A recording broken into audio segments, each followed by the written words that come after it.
or sold. Doesn't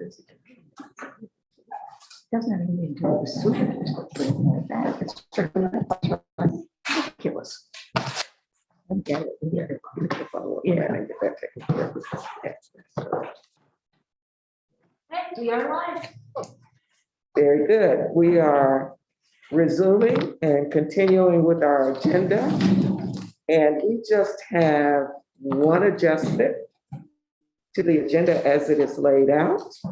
We are going to move up item H, the Moreline Lager House Beer Garden presentation. We're going to take that first, and then we'll proceed with the other items as they're listed on the agenda. So, Johnny, you want to intro this, or Jenny is? Jenny. Okay, thank you. So today I would like to introduce Greg Hardman from the Moreline Lager House. He is going to present a concept for utilization of a portion of the Schmidland lawn, which you will be able to see on the screen here. Although this is not a permanent change to this space, it is going to be a significant change as far as the lawn itself and how it is utilized. So today, before he makes his presentation, I just want to say that staff is really just asking permission to further discuss this opportunity of this change here. Like I said, it's not necessarily permanent in the sense that it can be reversed if we would so see fit in the future. But I think Greg will explain it a little bit further, and then I will be available for questions or follow-up afterwards. Thank you. Good morning, I'm Greg Hardman. Very nice to see you. First off, I wrote some notes here so I can actually cover all the points. I want to thank the Park Board for our continued partnership. Obviously, it's been a huge struggle during the pandemic for restaurants. We're not immune to that.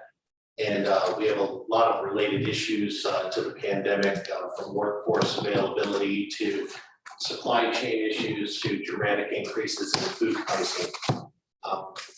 We continue, though, to invest heavily in the Lager House to keep it as a first-class establishment. We've spent over almost $1 million in the past 12 months on restaurant refurnishings, as well as upkeep on the facility. And we want to make sure that we maintain a first-class image of it. We appreciate the Park Board working with us over the last 2 years regarding use of a third of the lawn for outdoor space, with a lot of guests who want outdoor seating for the pandemic. And that continues on to this day. And the guests, obviously, we have a lot of guests that if they can't get outside seating, they just will not eat with us. They won't go to any restaurant. Matter of fact, what we'd like to ask for is we'd like to show you this rendering, and also just letting you know this is not final, and this is just meant to ask for approval to put temporary pavers down along with all of the furniture we have, which is temporary furniture, so that our guests don't have to be directly on the lawn when it's wet out. They create mud puddles and a maintenance issue. And we want to just work with the Park Board staff in the best location to put temporary pavers down. And as Jenny said, this can all be reverted back later. It's our hope that we can work with the Park Board staff this year in order to get areas of temporary pavers down, so we can put out the picnic tables and some outdoor seating that we have.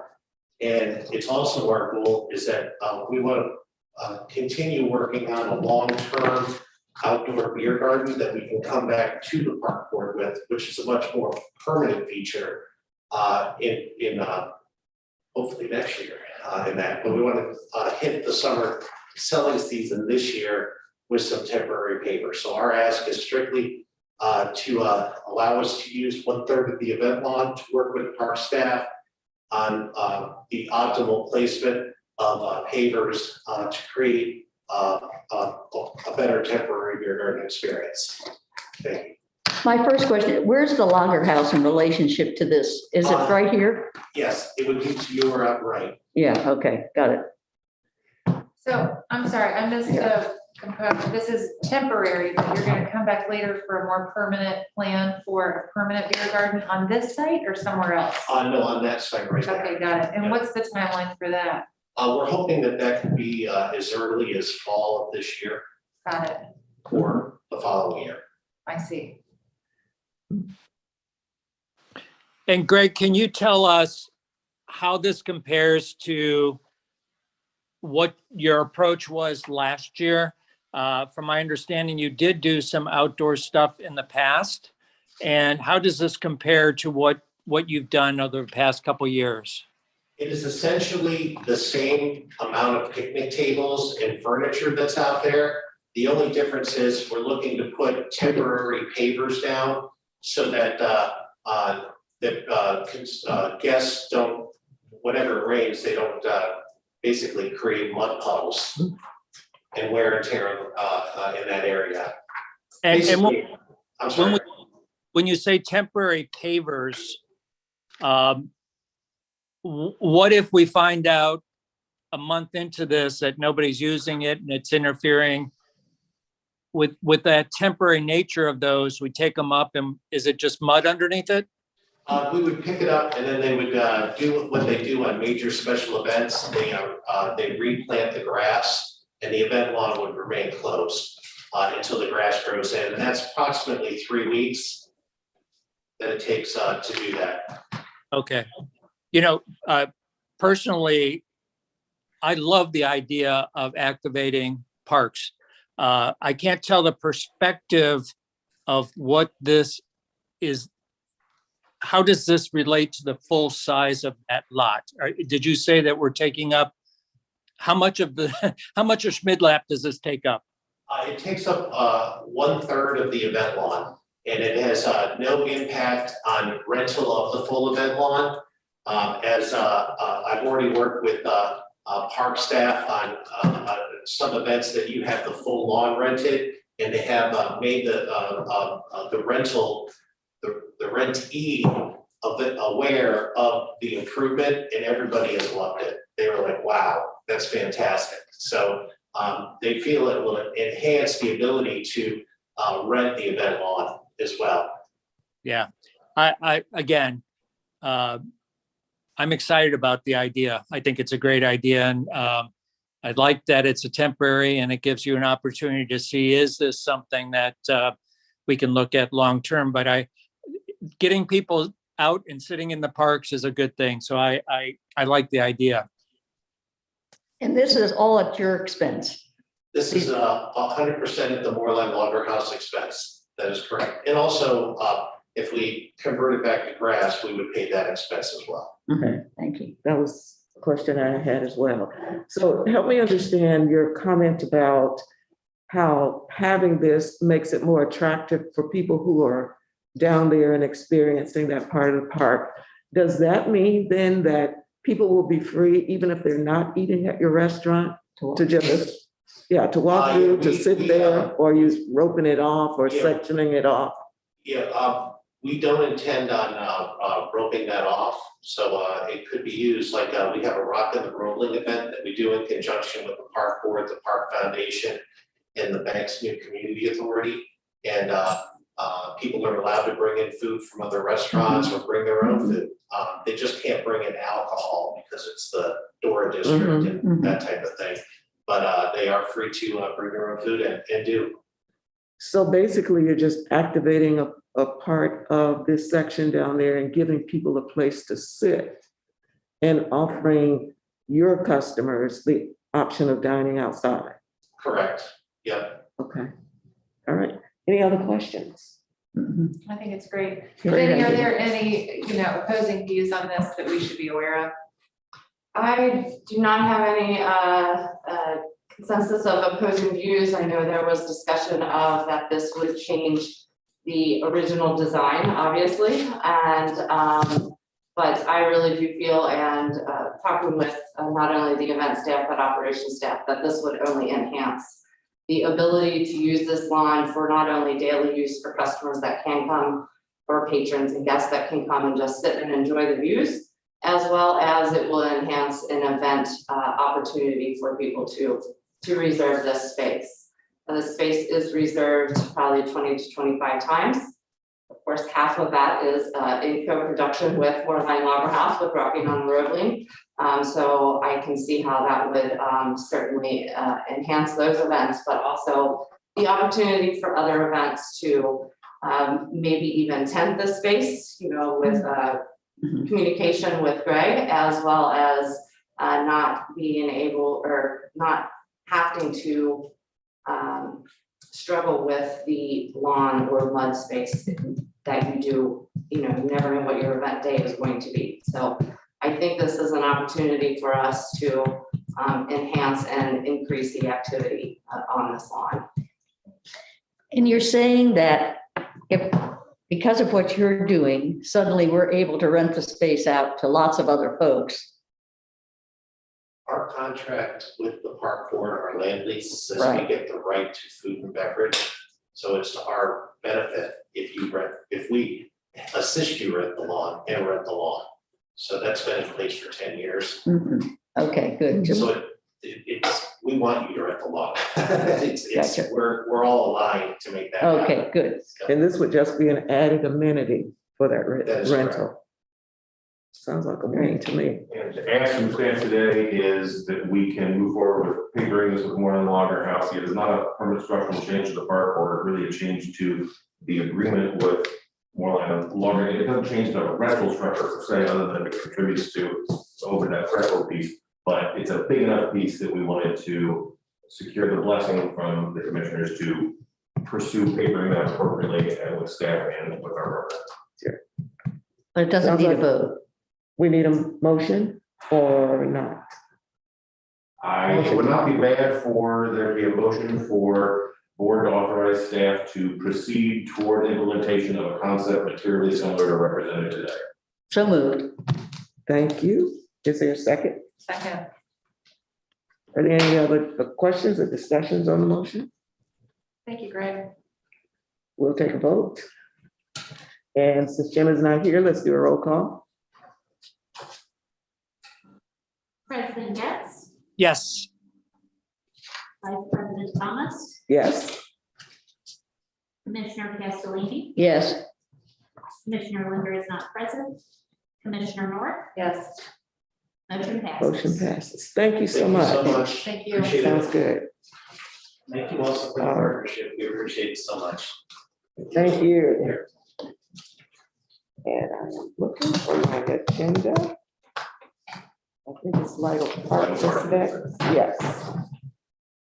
And John, do you? While Cindy Frank gets her seat there, I wanted to just call out, as you well know, this is a long running and enormously complicated project. And as you'll hear, we reached out to the folks at Western and Southern, and we heard last week there was a big funding gap, last month rather, there was a large funding gap, and started to have a conversation, and candidly, I ran out of time to have as much of a conversation as there, and Cindy very ably stepped in and got to the point where we have an MOU today. So my compliments and appreciation for, they're all complicated projects. This is a particularly complicated project, and I didn't get it there. So thank you, Cindy. I just wanted to hijack the meeting for that for a moment. But we're not Thank done you. yet. No, sure. This project's been going on for a very long time now. We have bid this project 2 times, and after the project bid the second time, we had to pause because of the litigation. At the beginning of October, we had a settlement with the Western and Southern Financial Funds and the foundation. And from that MOU, or not the MOU, from that settlement agreement, there were a couple of things that we had to take care of before we can move forward with this project. Excuse me, I cannot hear Cindy. If you could step a little closer to the mic, Cindy. Yeah. Should You just come wanna over sit here, here? Cindy. Where's the mic? I think it's over there. We'll move it It's to. there. Oh, You mind if I move the mic over a oh, little bit? no. While you're, Thank you. Okay. Jim, is this working better? Absolutely. Can you hear me now? Yes, ma'am. Okay. So because of the litigation settlement, we had a couple of little things we needed to work through before we get to a point where we can bid this project out for the third time. The first item was relocating the one lone London plane tree that's on 4th Street. And the other item is coming up with the funding to put this project out to bid for a third time. We've been delayed maybe 2 years from the last time we bid. Construction costs have escalated. So there is a significant funding gap because of the cost to relocate the tree. There's a new bocce ball court that we're including in the project this time, and some other smaller items that Western and Southern Financial Fund had requested, some uplighting and things like that. So we worked with them to come up with a new MOU for some additional funding. So this is kind of a two-part ask. The first one is because we have some revisions to the original design concept. We wanted to get approval from the board. So if you look in your little packet, it just shows where that tree is going to be relocated to, and it shows the location of that bocce ball court. So part of it is after we get approval from the board, the intent is to go back to the community and just make them aware, because it's been such a long time since they've seen anything, just to bring it all to their attention. On that little drawing, it also shows a playset. There's an existing playset at Lytle Park. It's not part of the bid package. Western and Southern Financial Fund is not putting any money towards that. It was something that we were always going to add to the project after it was completed. So I just wanted to show you guys what the final end product is going to be for Lytle Park. So I'm sorry. it's okay. I was just thinking about the playground. I think we had quite a bit of discussion about the location of that in previous meetings.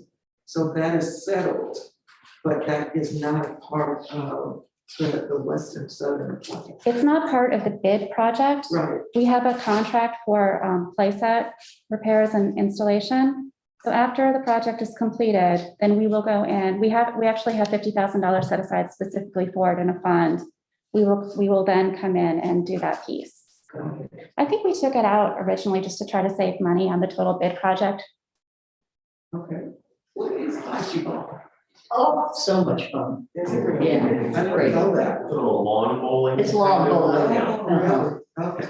All right. I see there's like a lot of space for it. There's actually a bocce ball court there now. I don't think it's in very good condition, but actually the last time I went to the park, there were people there using it, so.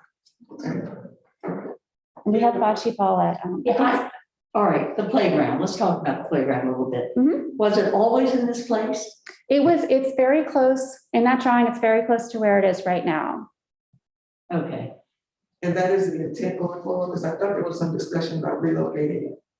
That's me too. That's why. I'm not sure. I'm not sure where else we would have relocated it. Okay. All right. Any other questions? Yeah, a lot of trees. A lot of trees in this plan. Mhm. We know what kind of trees? I don't know offhand. I know there's a variety of them.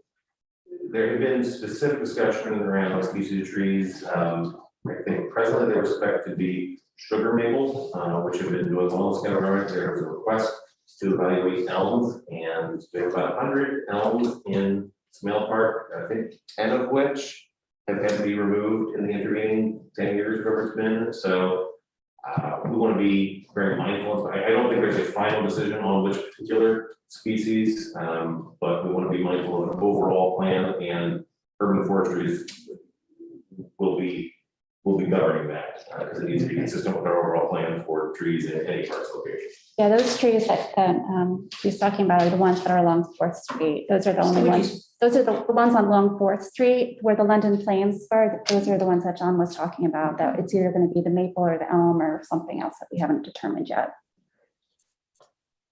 But as part of the MOU, or part of the litigation agreement, I mean, we need to come to agreement on all of those design items with Western Southern Financial Fund before we can put the project out to bid. So it's something that they're just some little details that we're working out right now with them. So, So, go ahead.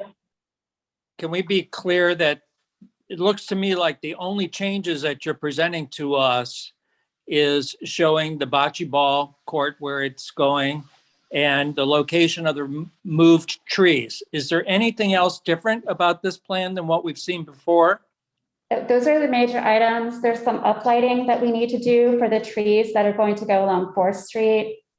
But the tree and the bocce ball court are the only additions. Well, then the only thing I would say is I am totally for public input and comment. Let's not start this ball over again. There's no need to get more public input and go through additional delays.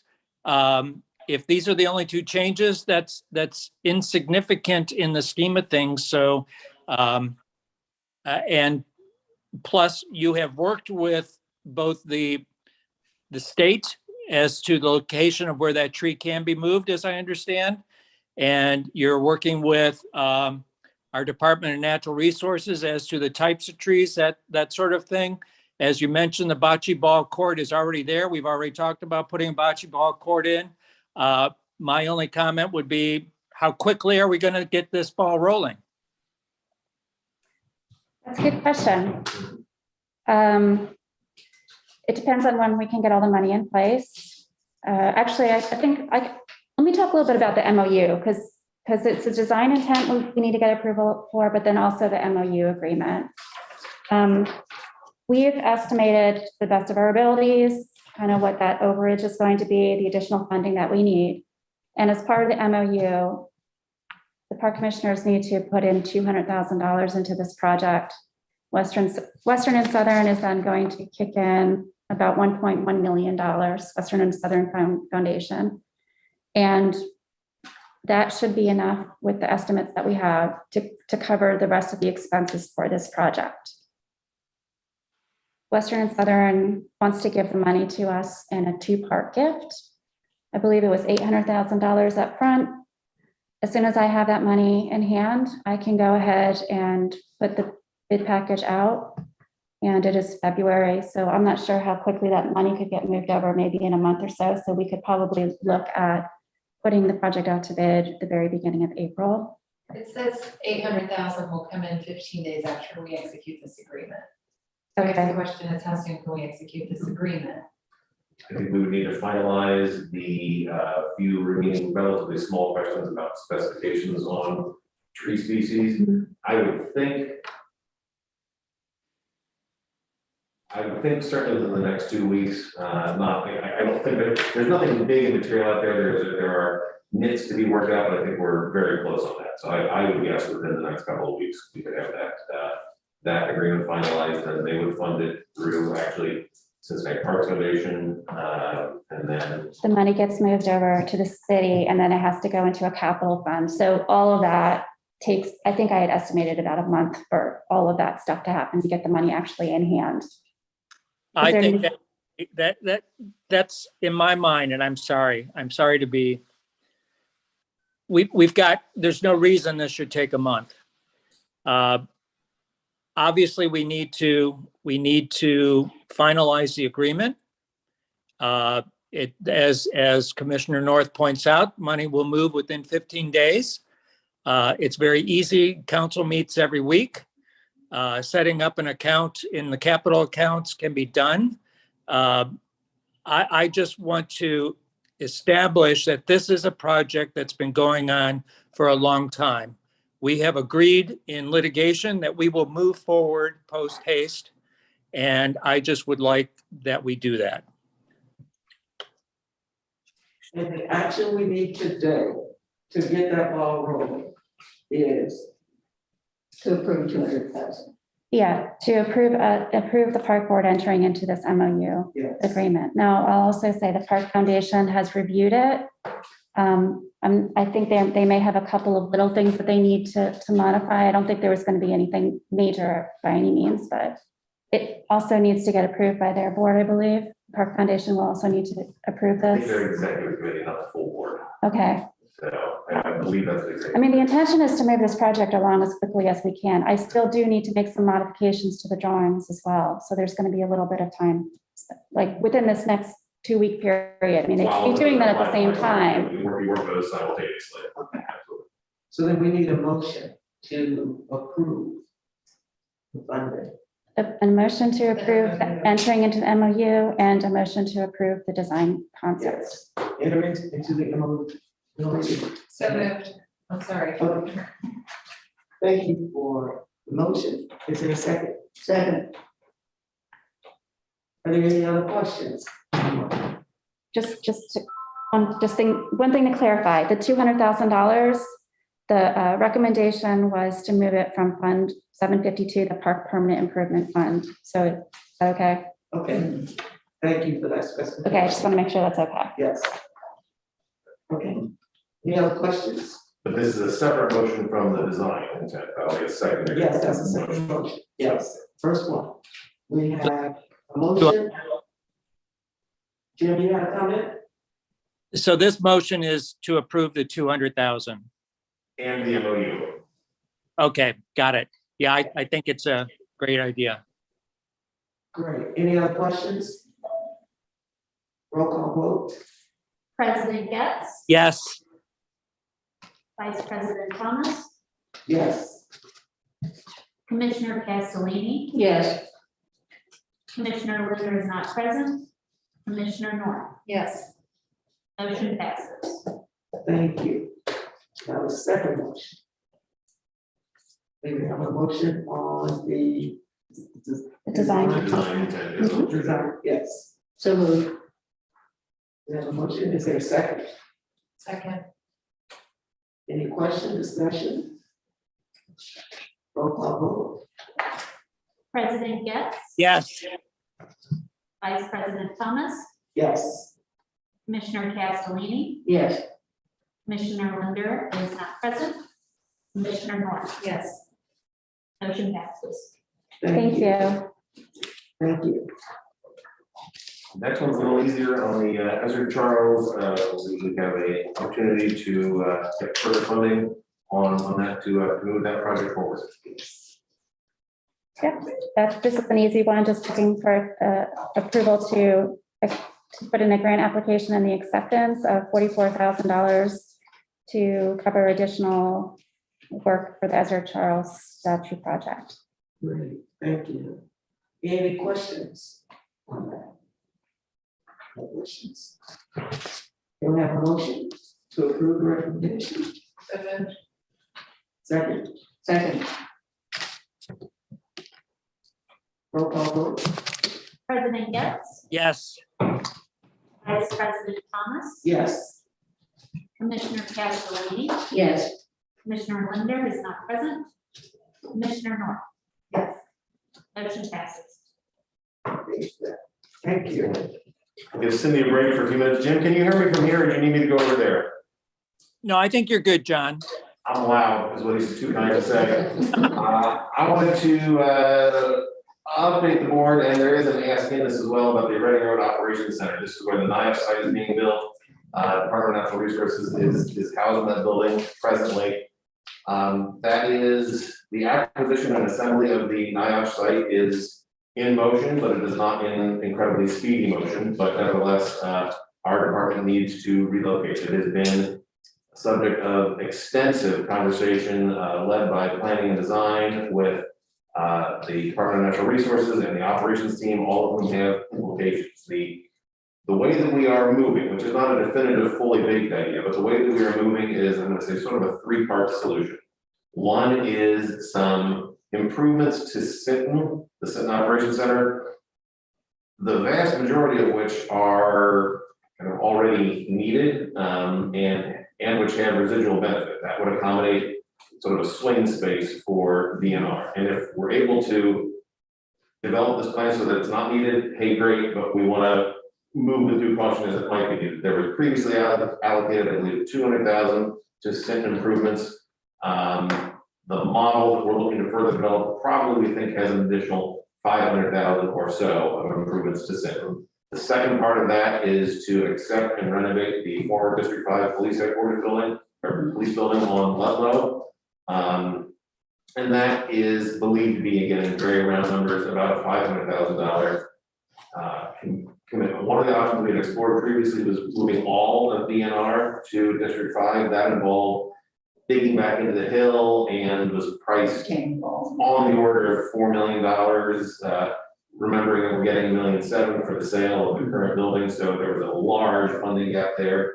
That it would have been great to keep DNR all together, but the realities of the site just don't. The realities of the site, the economics don't accommodate that. So the current thinking is that at a settled state, we'll have office and administration functions of DNR at District 5, at a remodel of District 5, and pretty extensively remodeled. There was concern at a point in time about the healthfulness of that building.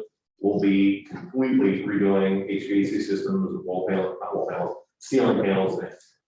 A lot of the parts where sick building stuff can live are being replaced in their entirety, and that has been evaluated extensively and will further be evaluated extensively. We're not going to put our team in a building we don't believe is healthy for that team. So that was just a slide of that. And the last component is development of the Deal Road site. This is in a portion of Mary Forks. This is kind of on the far side of I-74. It's been used previously as a wood dump. There's a very, very old, is it WPA building out there? CCC, that's disused at this point. So we will be developing what I'm going to call more of the shop functions for DNR in that space. What we're asking for today, however, is several months back, the commissioners approved, I think it was $65,000 or $67,000 of design money, which has been almost entirely depleted to get to this stage. To get to a further development at this stage, so we have hard numbers and final plans to present for your consideration. We want to extend and expand the contract that KZF is currently under for design to further develop those plans so we can come up with a final state plan. Not, so I've been speaking in broad concepts, I'm going to speak in specifics and more definitive answers. So this would get us to that stage. So that's the ask today, is for, I believe, the $300,000 commitment of design resources to, that's the direction we want to design it in. Along the course of the design, we may discover things that change that, and that may not be the final state, but that's where we believe the final state can and should be, and we want to design toward that. Update you as we come back with findings of that further design. Are there any questions? Obviously, I always have a comment. Number one, I just want to say, I so appreciate the work that John and Crystal have been doing to put their heads together to think about a resolution to this issue. And I think the planning that has gone into this, I think, is exceptional. So I like your approach. I like your thinking. The only thing I would say, and I've said this before, we've been talking about the sale of this property for years. And it literally is years, at least a couple years. And I think we have to be, I fully agree with us continuing to move forward and spending our capital money or our endowment money to be able to get plans pulled together.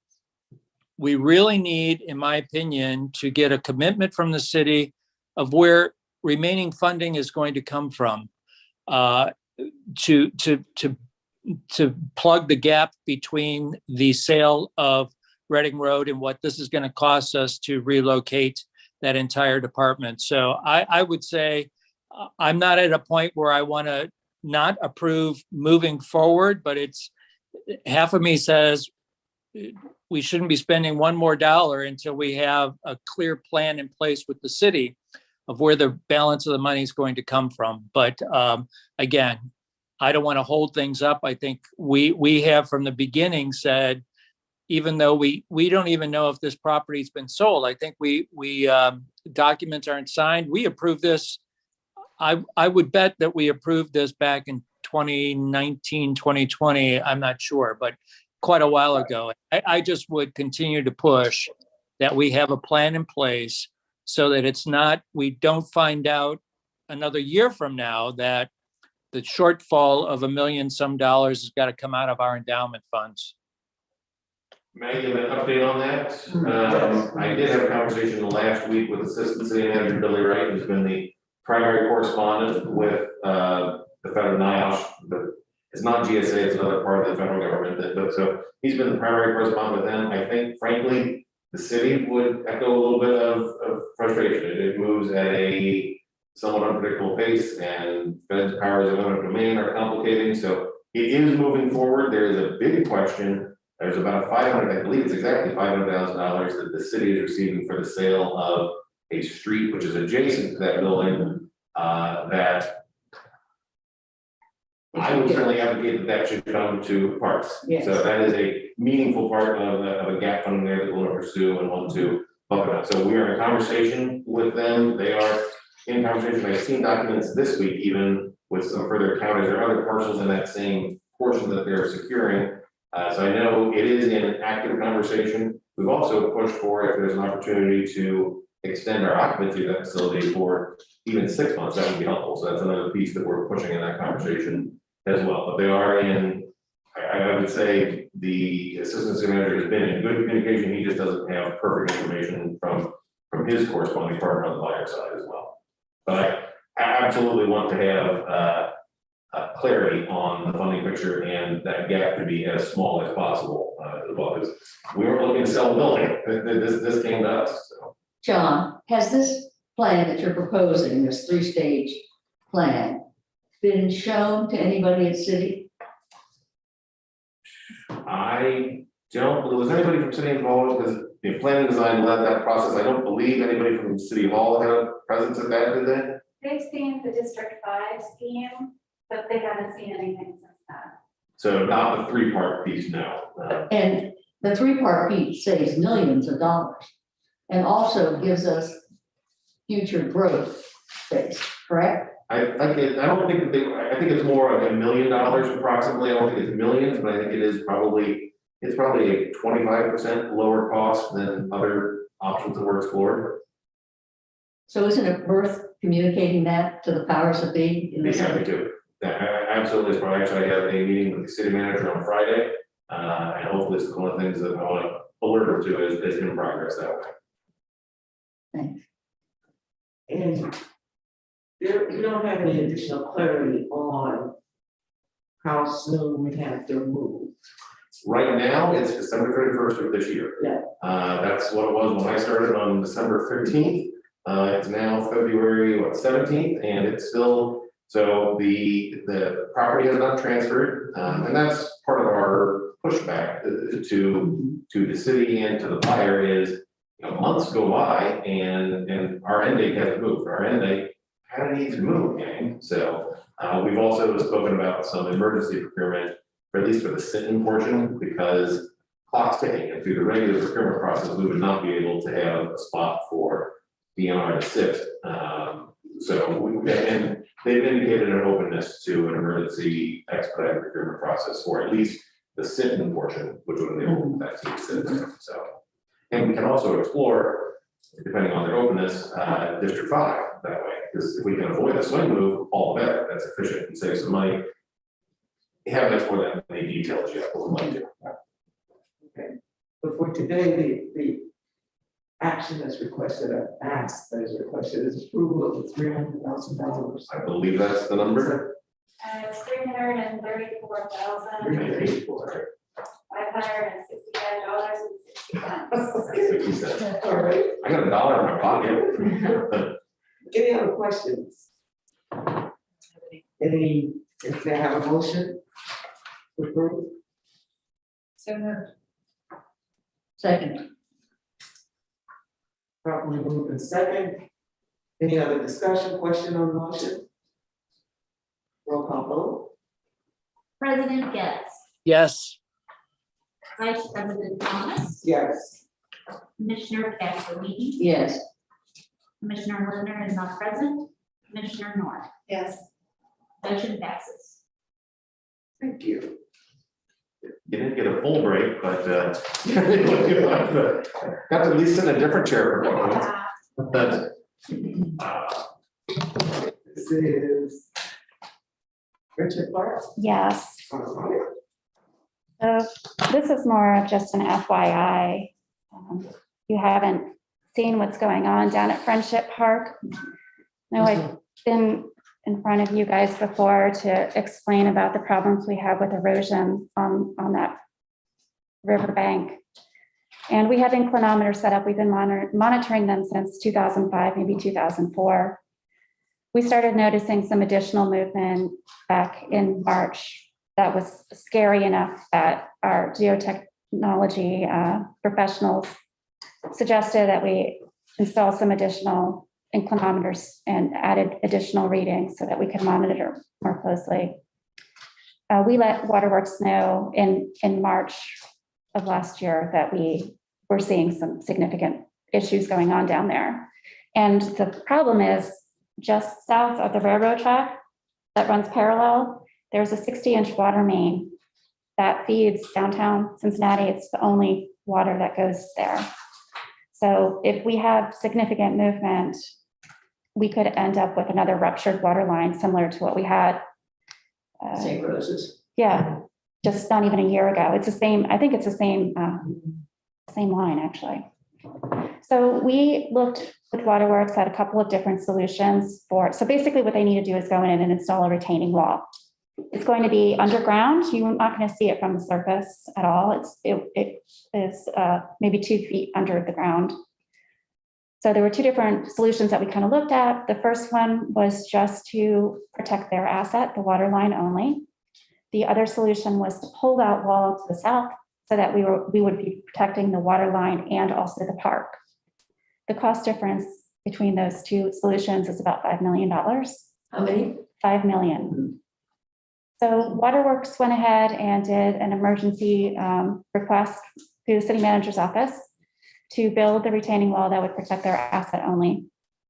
They started on the work maybe 2 weeks ago, something like that.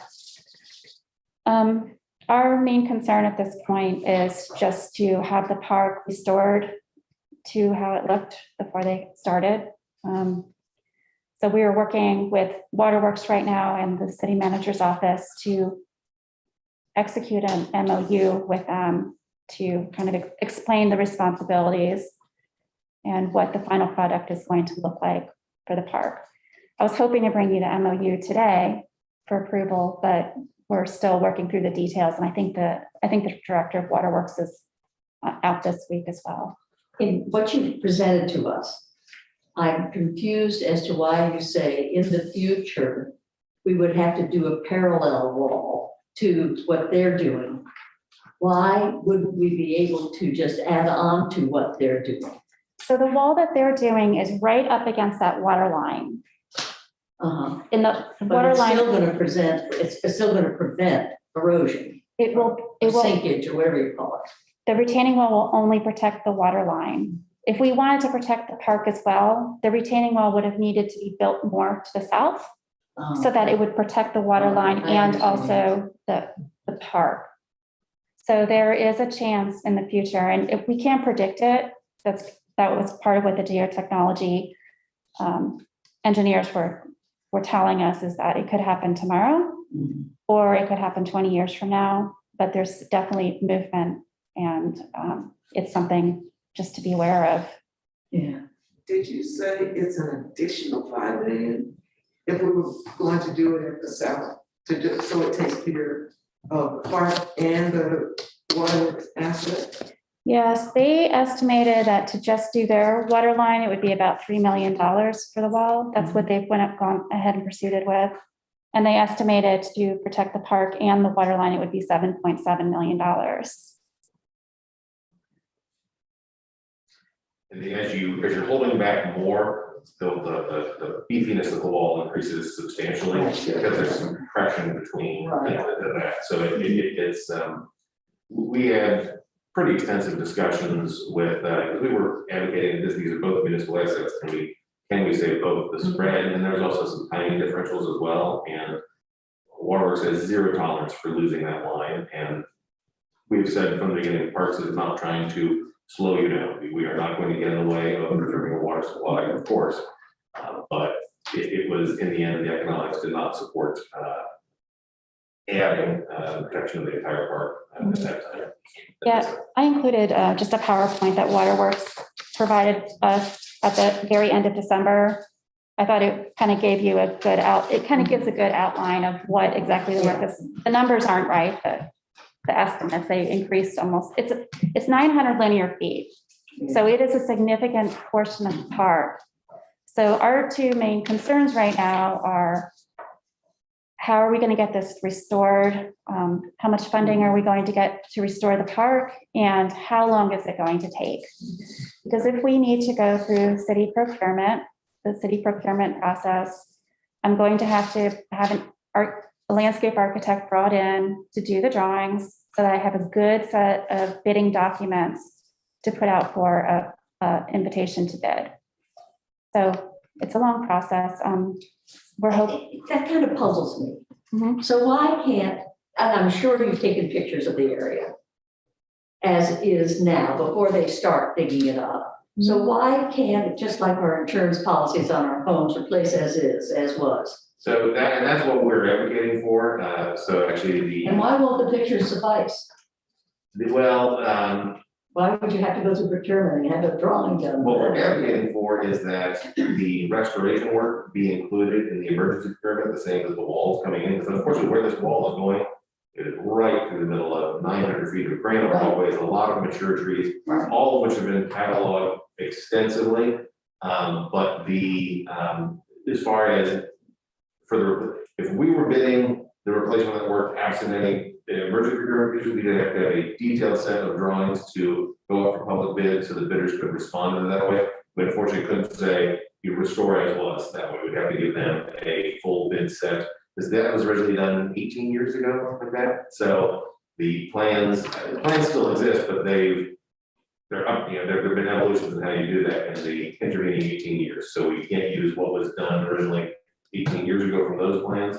It has to come back to, we have done extensive photographing to catalog what was there, and inventory. There were light poles that moved, there were a bunch of assets, all of which were inventoried pretty extensively, and those which can be preserved have been, but not that, the granite walkways really can't be, they get ripped out with a dozer. So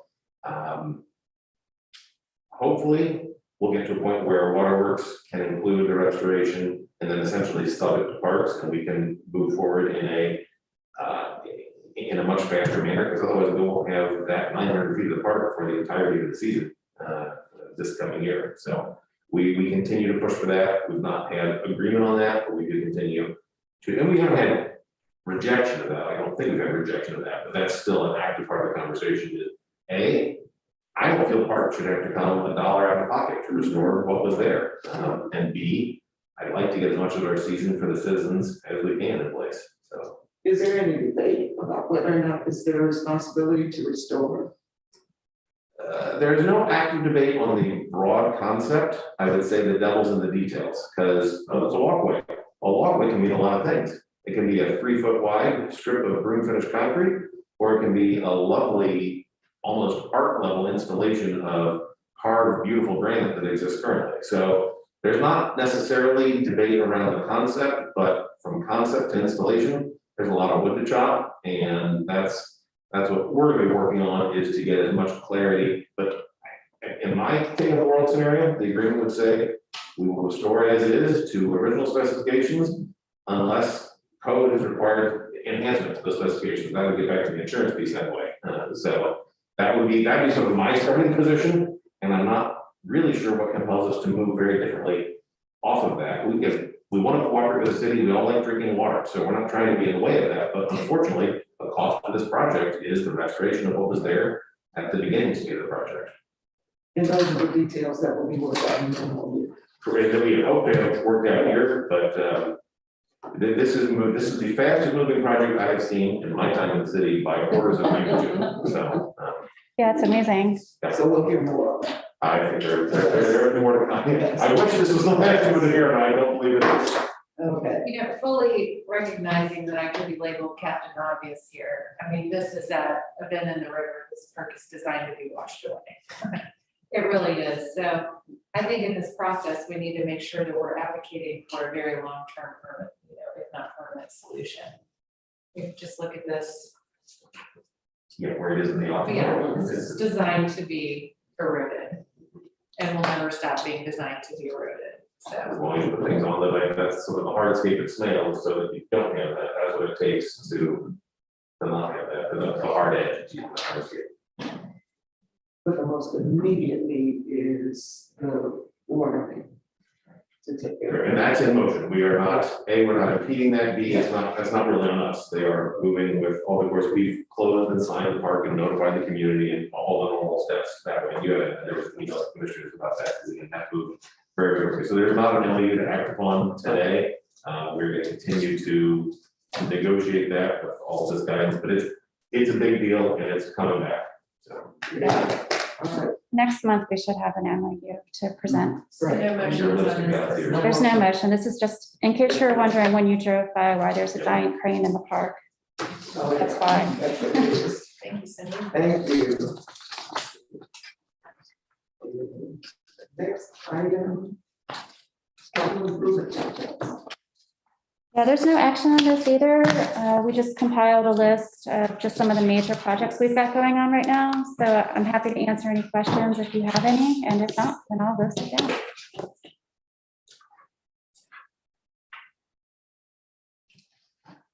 I'm just checking my notes because I gave up those. Hey, the old park Cascade, Mhm. it is non-functioning as it is. It is functioning. We've got some issues with the stone. It's starting to spall in locations. The pump equipment needs to be replaced for it. It functions, it's just not optimal at this point. There's also concerns about the building. There's, again, spalling. Just because of the type of facility it is, it does require a lot of upkeep. We had the building waterproofed maybe 8 years or so ago, so it's probably time to do that again. There's a lot of skyward joints that need to be caulked, and that's also something that you have to do on a fairly often basis, so. If we let it go too much, it's a big number, yes. And until we really get into it, the reason why it's a big number is because we haven't had somebody to really go in and analyze it yet, so. Replacing the pump equipment for the Cascade is going to be expensive. I did have a quick question on the admin building renovations here. And I just made a note that there must have been some delay against the target timing. Just wanted an update on where that is. Yeah, I think it's supposed to be completed. It is February. We've got a couple more weeks on it and that's it. Okay. And we did have a lot of delays with just getting materials. Okay, great. Any other questions on that one? All right, thank you, Cindy. You're welcome. And we are at in-kind donations. Hello, Commissioners. Today I have in-kind donations from the Parks Foundation. The staff is requesting to approve the acceptance of in-kind donations for Q4 of 2021 in the amount of $53,121.33. Okay, we take these one by one. Oh, no, it's just a full amount. Just- Yeah, just the dollar value of the in-kind donations. Got it. Okay, Motion to approve the acceptance of the donations, contributions. thank you. Yeah, A second. Second, we have a motion. Second, Second, roll call. President Getz, Yes. Vice President Thomas, Yes. Commissioner Castellini, yeah, Commissioner Linder is not present, Commissioner North. Yes. Motion passes. Thank you, Craig. And we are next at executive assistant. Now you're stuck with me. Any direct reports from the director are to be approved by the board. The executive assistant, this is Mary's former role, is submitted for approval. So we've identified a candidate by the name of Tia Brown, who is, we're super excited for her advocacy parts and her experience in and around organizations that are embedded in the community. She's also been very engaged as fast, so Tina is recommended for your approval. She is through the regular hiring processes and has cleared all that, so she is submitted for approval, so we can get back up to a fuller staff to deliver on all work we have to do. Great. I think they're excited about. And can we buy Kleenex for Kelly and for Amy and everybody who has stepped in? Yeah, I just want to say thank you very much. Oh, you're It's going to get a good job. Thank you. Any questions, discussions, comments? I've already investigated her a little bit. She looks like a great experience and hopefully a fantastic leader. Super excited for her to start getting this. Congratulations. Thank you very much. I had the pleasure of being her through the Laurel Park project and SS. So I think she's going to be a great addition to the team. We have to do anything on that, just. Don't know that it requires a vote, does it? I'm looking at you, Jeff, because does it require a full vote? Yes. Okay. Motion, Motion. second? Second. Got it. Roll call vote. And I'll say yes. Yes.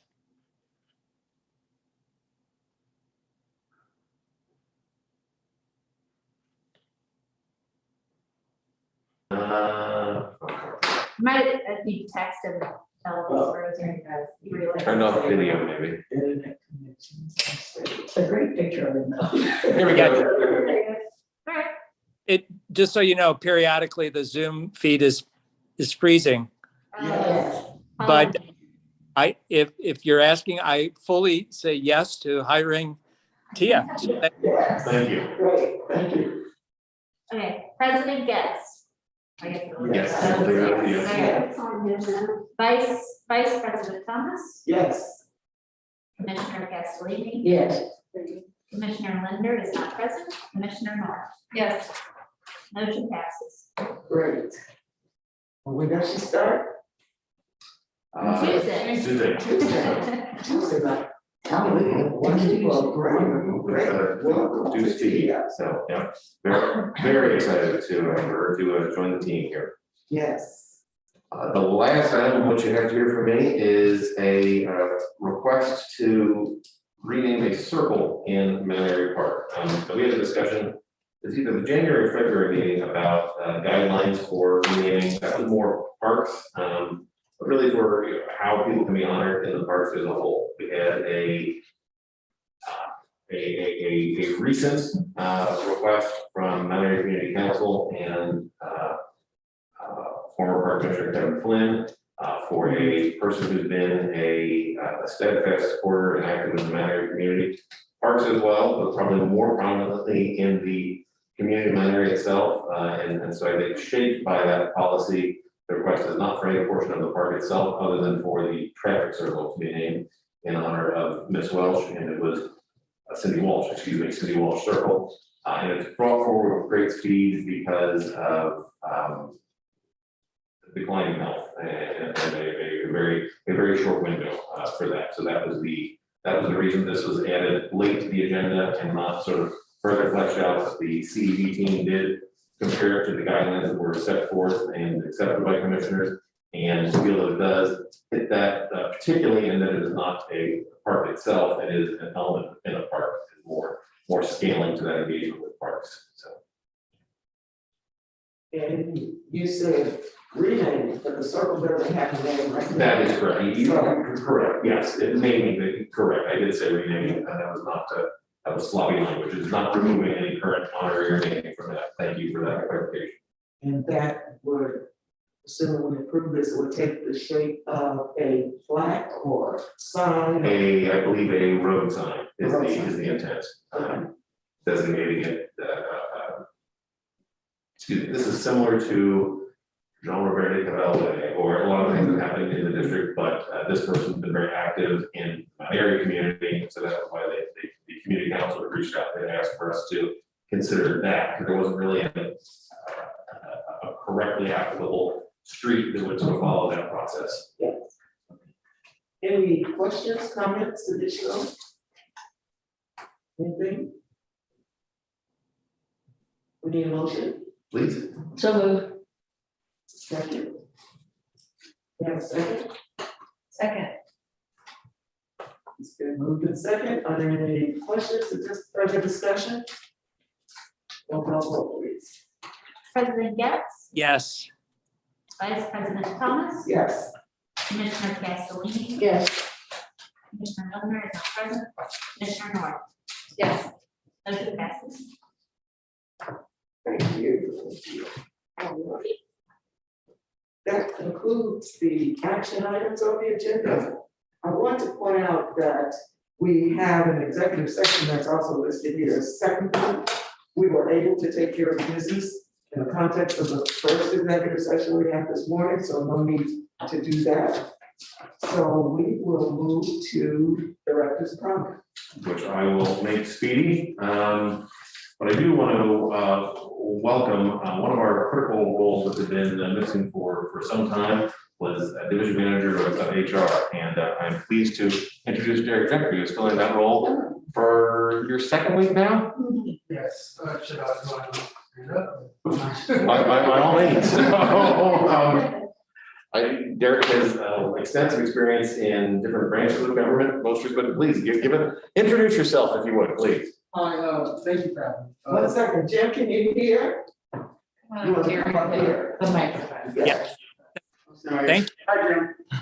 Better, thank you. Thanks for having me. Again, my name is Derek Gentry. I previously worked in central HR for almost 6 years. Then I worked for the county in the clerk's office for about 3 years and went to Maricopa, Arizona for a little while. And I'm happy to be back here and kind of help. Are you really? I mean, not, the weather, I do miss the hot weather. But yeah, I love parks and I'm happy to be here and help Jenny and kind of take over that HR aspect of parks. Very good. Would you please Yes. tell me your name again? It's Derek Gentry. Gentry, thank you. Great. Welcome. Great to I have look you. forward to working with you. Yeah. Thank you for being here. And Welcome back to the city. Jenny is being- We started for a week now. Right, welcome. Welcome also is Emily in? No, we were able to fill, if you don't mind, yeah, I'll jump back.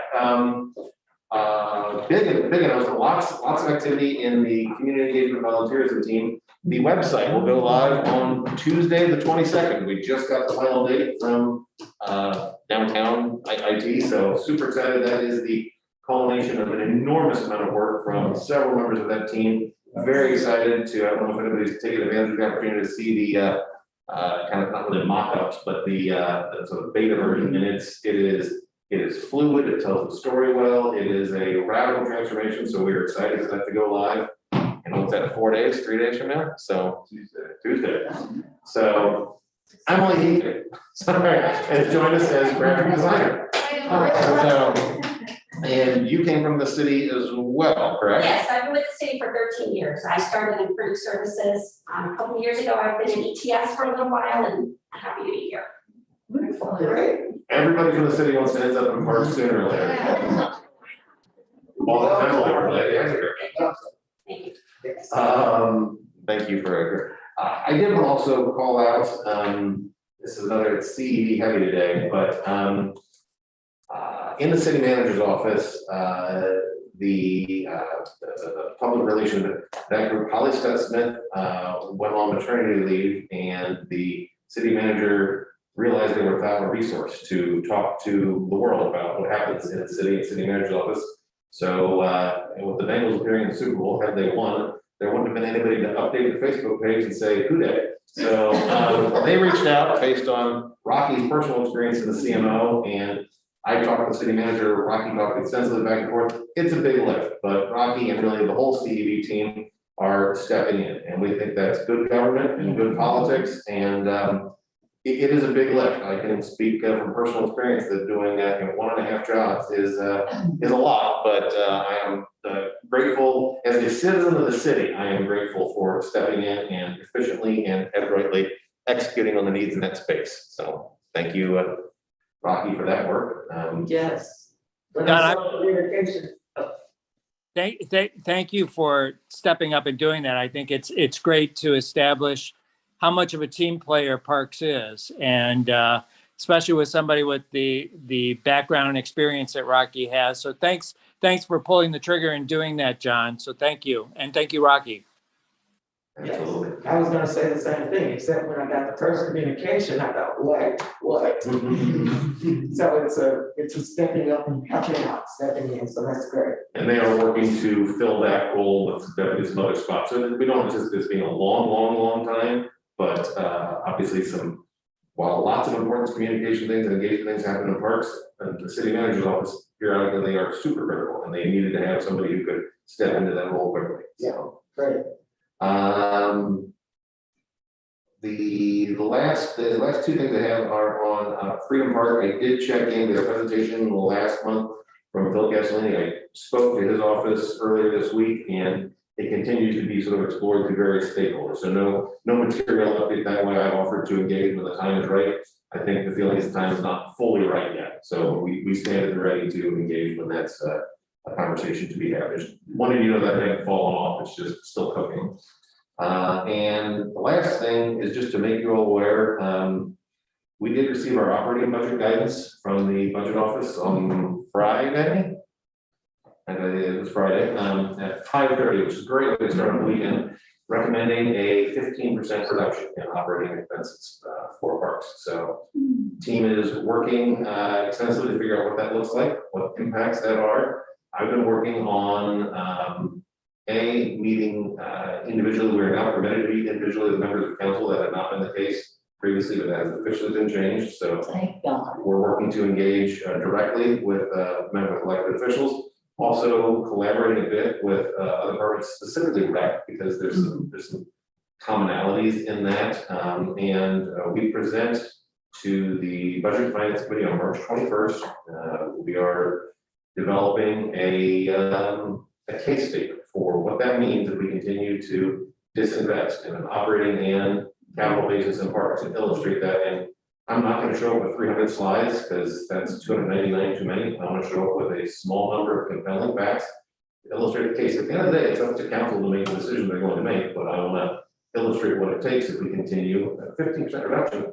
That's a big reduction. And I understand the money not there. I'm not blaming council or anything. I'm just saying we are following a path of disinvestment that is not going to lead to a sustainable system of parks. So we intend on making that very clear. We had a good discussion at the capital budget, a lengthy discussion on that, and many of those same principles apply to the operating budget, just in terms of how do you illustrate what coalition do you work to build on that. So we've been given guidance to expect 14%. We've all been hoping, I had personally been hoping 12. We didn't have a pool, but we kind of could have, but it came in at 15, and that was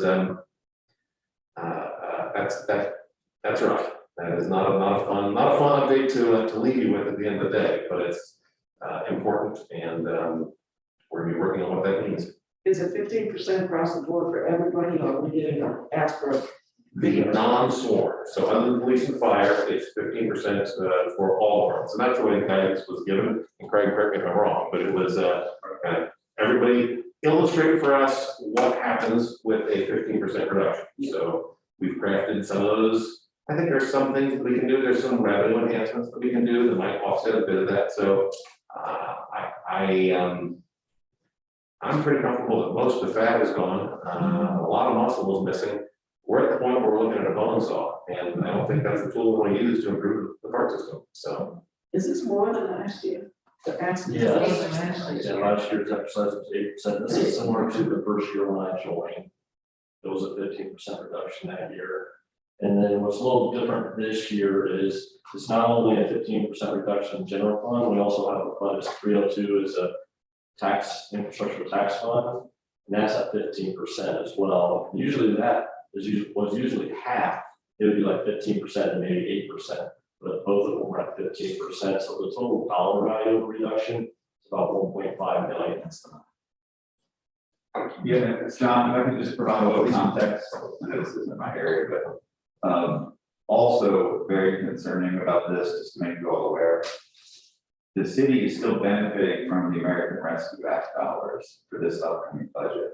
So this 15% includes $66 million to come out of the budget just for next year for the city. So when we talk about the pandemic and the work from home, how that's hurt the city, city's got a major revenue problem. So 2 years from now, that 66 goes away, the hole gets much, much bigger. The finance committee of city council has set up like a subcommittee that's being led by council member Cremerding to begin looking at options for what happens in year 2. So the two really are related, because going through this exercise now, you're going to start to see for different departments what some of the service impacts would be. And that's going to probably be used to help tell the story in year 2. That's really the big year. We're going to have to, somehow the city's going to have some of the revenue. Councilmember Kramer his office reached out and we met last Tuesday or Wednesday. Very practically engaged about what that looks like. He wants the park to be very forward facing on it, whatever that looks like. So I appreciate his reaching out hand on that. Great. Those were all of the comments and notes that I have. Thank you very much. We are at Commissioners' comments. Andy? I have two items. Yes. First, I just wanted to provide an update on the director search. Not a whole lot of new information, but every time we meet, it's worth addressing this. We posted the position at the end of February. It will be posted until March 1st. January, posted it. I'm sorry. Yes, the end of January. It will be posted until March 1st. As we indicated in our last meeting, we've established a selection committee, which includes the 5 commissioners and then 2 individuals from the Parks Foundation, which are Brian Tiffany and Dan Bogopool. We have not yet met. That would be a public meeting. We have not yet met as a selection committee. It's likely that our first meeting will be after the applications close. I am working with Central HR through the process, and we have received at least, as of the beginning of this week, 25 applications. 13 of those individuals meet the qualifications of the role. I haven't seen any applications. I haven't seen any resumes. My hope is that I'll at least get a glimpse of those in the next week or so that we can determine if we've got a quality candidate pool that we'll be looking at, and then we'll determine whether or not we may or may not need an external recruiter. We have been offered by the Cincinnati Parks Foundation that they would be willing to support us with the engagement of an external recruiter. Not only would that help from a budget perspective, but it would help with the timeliness. I've just kind of sent that over to Letitia to determine if, that's, we could do something like that if needed.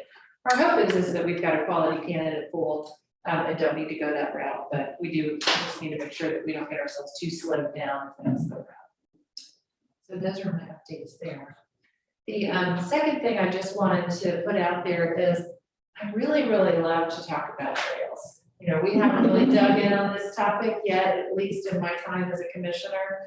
I hope the commissioners support that as we head into spring, we start seeing more people on trails. And we've talked a lot about the tree canopy and the objectives there. That I think this is really important. It's a real amenity that citizens use, and more people want to get out on the trails. I'd like to see them stay in city limits to get their trail miles in instead of heading out. We've got plenty of parkland to make that possible.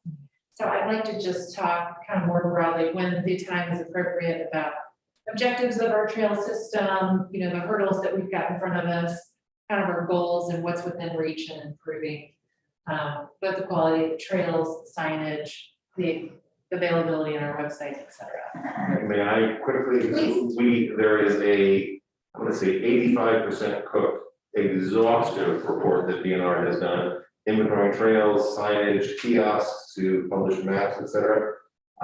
Didn't push it into the February meeting. I think it should be available for the March meeting. And I think it addresses a lot of that from a long market history perspective about what trails exist, what we do to improve, what we do to enhance, and also increasing the access and utilization new blazing is part of that. So there is an exhaustive report that is, 85, 90% done. We probably could have had it in February, but here at 11:30. probably- Yeah, I could have wanted no, it, it's but- great. But That's I'll just catch up great. the offline as well. so Okay, great. For the rest of that. That's a good one. Remind me how many miles of trail we have. A little over 60, about 62 miles total of natural surface trails. I was just thinking, I remember hearing we could walk from here to date. So that would be great. Yeah, we've been doing a lot of work over the past year, just haven't had the opportunity to present on it. So looking forward to that discussion and happy to pass it along. It's 90% cooked framework for review and feedback. I'm excited. Okay. Great. Good. Thank you. That's all I have. Other comments? Yes, I do have one. I was very distressed by the fellow that came forward regarding the Colville Preserve, our first speaker. And I need to have some clarity on what the problem is So. and why we just can't clean up the cotton pick and pipe.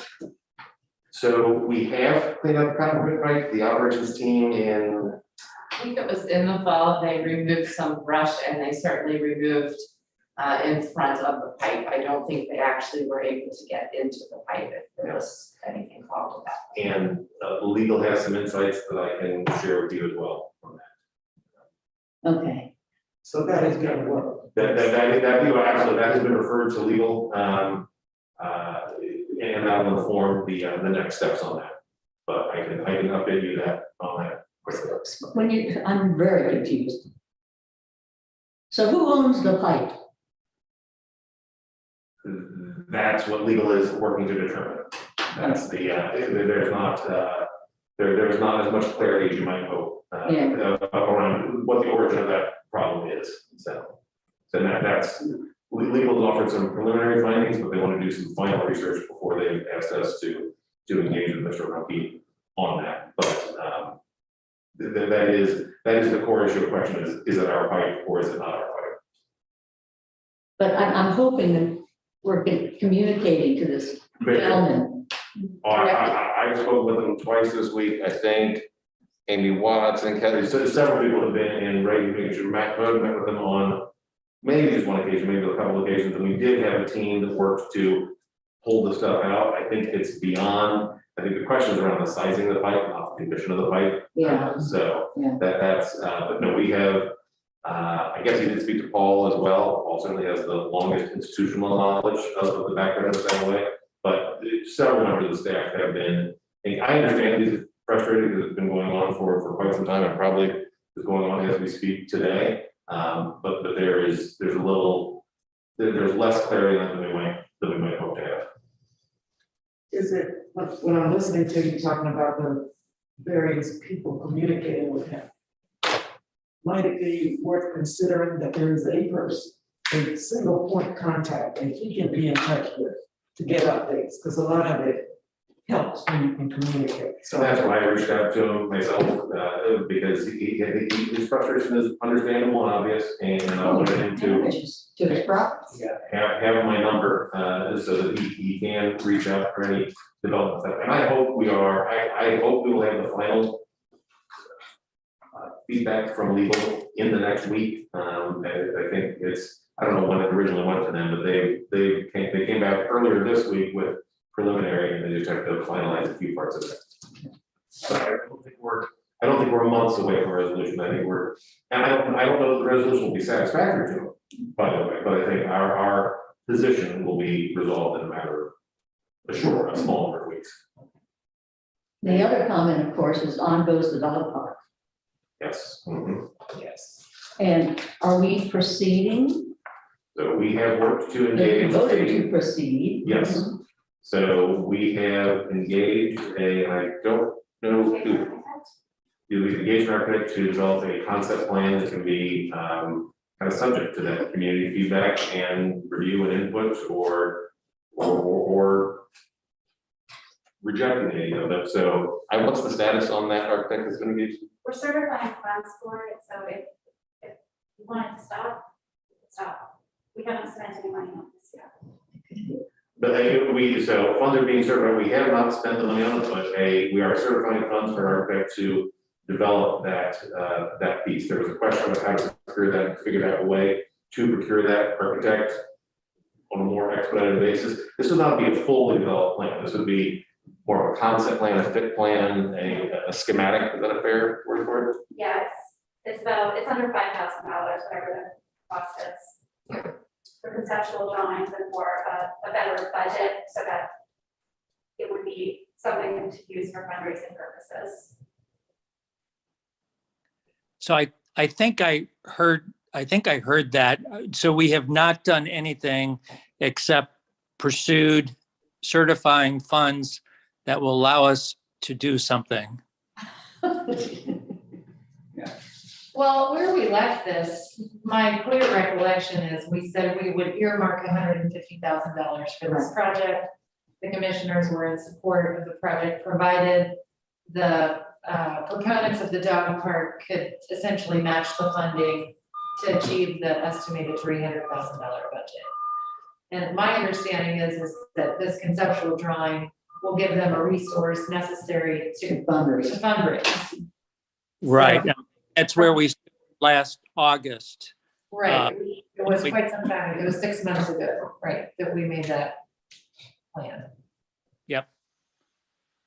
Have we identified who, once we get funds certified, who we will use to develop this? And I'm hearing that it's not just a drawing, which is what we've committed to and asked for 6 months, but I'm hearing that now it's more formal drawings and plans and budgets and all that. There's a number of questions there, so I just wanted clarity. Yeah, they're conceptual drawings, so basically there'll be renderings. It's something that will look pretty and will be able to be used for fundraising. We had to engage, we approached 2 different landscape architects to kind of pull this together for us. So there's been some delay trying to get somebody who could come forward and do the work that we were asking. You hear Jim? I did hear that.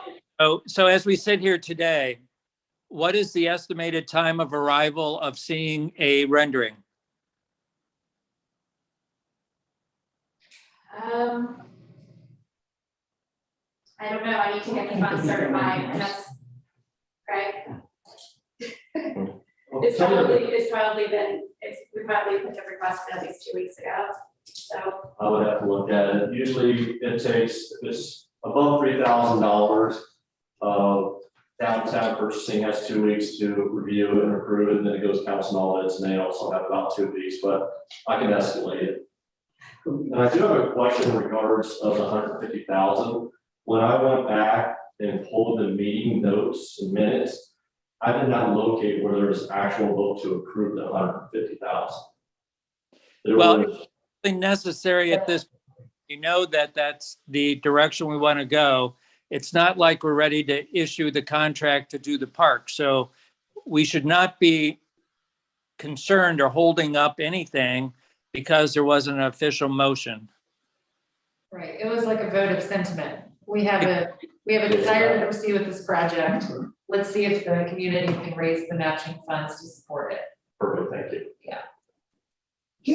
Here, I have another problem with this whole process, is we have landscape architects in-house, do we not?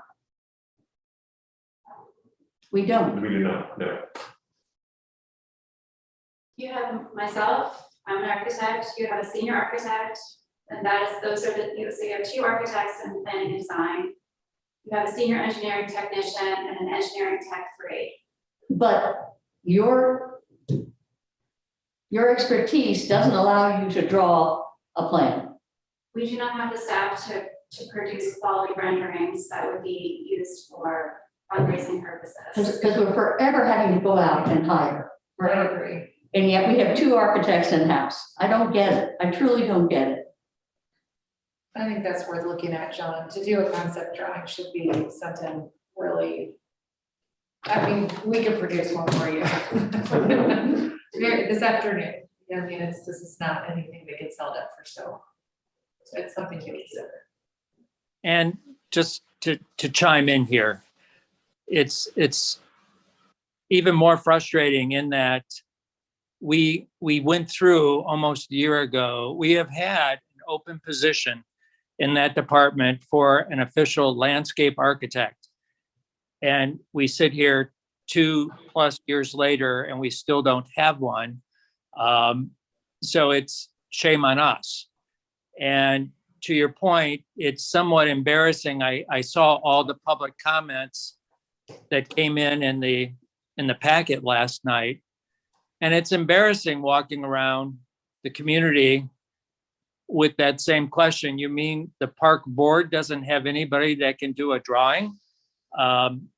So I do think it's indicative of a significant issue on why we don't get things done, is even the smallest, or what in many people's minds is just the easiest thing to do. It's now been well over 6 months since we committed to doing this and we still don't have something. So it is a very big frustration. I don't disagree. I certainly understand that's a frustration. I don't disagree with the question, but I will say we have in excess of 100 projects ongoing with so I am looking forward to getting that group to fully staffed, but I think there is a lot of staff shortage and a lot of pressing. 3 months ago, we had no idea that theater and Barry Friendship Park was going to get ripped up, and that takes, I don't know, 20 hours, 30, I don't know how many hours you've cooked into that, but there is I want to be careful to recognize that there are a lot of dynamic priorities and not an enormous amount of staff to be addressing those. So which does not invalidate any of the frustration or anything you said at all. I just think it warrants noting that there is a misalignment of the demands of the work and the bodies to carry out said work. So we know at this point exactly what needs to happen as a next step. And what I heard Craig say is he was going to do what he can to escalate it, to push it forward. Yes, the PEQ should be out there, and I can look at where it's at in the process and reach out directly to them. Great. And we can get an update on what that timing looks like. Right. And the design process, I don't anticipate being enormously long, because it's not particularly detailed.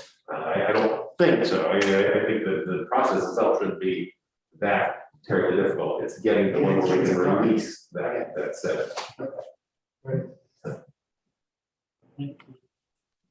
Other comments, Jim?